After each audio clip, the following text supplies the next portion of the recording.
Message হচ্ছে প্রাথমিকভাবে ইনসাফ প্রতিষ্ঠা করা এবং আমরা যার বিনিময়ে প্রকৃত যারা উপকারভোগী প্রান্তিক জনগোষ্ঠীর যারা এই টিসিবির ভর্তুকি মূল্যে যে পণ্য পাওয়ার জন্য যাদের সঠিক মানে উপযুক্ত যারা তাদের কাছে পৌঁছানো। কোনো রকমের রাজনৈতিক দুর্বৃত্তায়নের ফলে সঠিকতায় যথেষ্ট ঘাটতি ছিল।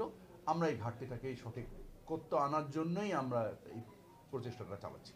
তবে আমার জানা তথ্য অনুযায়ী দেশে কোনো সারের ঘাটতি নেই, মজুদ পরিস্থিতি যথেষ্ট ভালো।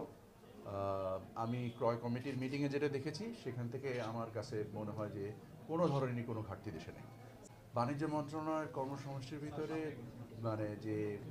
মানে বাজারের দ্রব্যমূল্যের যে একটা গুরুত্বপূর্ণ কাজ, আমরা আশা করি আপনাদের সকলের সহযোগিতা নিয়ে বাজারে পণ্যমূল্যের একটা স্থিতি থেকে আমরা নিম্নগামী দেখতে পাচ্ছি। আমরা আশা করি যে রমজান কেন্দ্রিক আমাদের প্রস্তুতি, যে ঠিক রমজান কেন্দ্রিক না, আমার চিন্তা ভাবনা এখন কোরবানি ঈদ কেন্দ্রিক, যে ওই পর্যন্ত আমরা প্রস্তুতি নেওয়ার চেষ্টা করছি যেন সরবরাহ এবং ঘাটতির একটা সমতা থাকে, যার ফলে একটা প্রতিযোগিতাপূর্ণ মূল্যে বাজারে পণ্য বিক্রয় হয়। চাল আমদানি হচ্ছে দেশে যথেষ্ট পরিমাণ। গত ক্রয় কমিটিতেও আমি দেখেছি প্রায় 1 লাখ টন নতুন করে চাল আমদানি হয়েছে।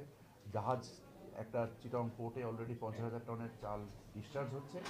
সো যে ধরনের মজুদের যদি কোনো ঘাটতি থাকে সেই ঘাটতি পূরণের জন্য সরকার চেষ্টা করছে। সো আমি আশা করি যে মানে মজুদের কোনো ঘাটতি নেই, বাজারে সরবরাহ ব্যবস্থা যদি কোনো ঘাটতি থাকে সেটাও আশা করা যায় ইনশাল্লাহ ওভারকাম হয়ে যাবে।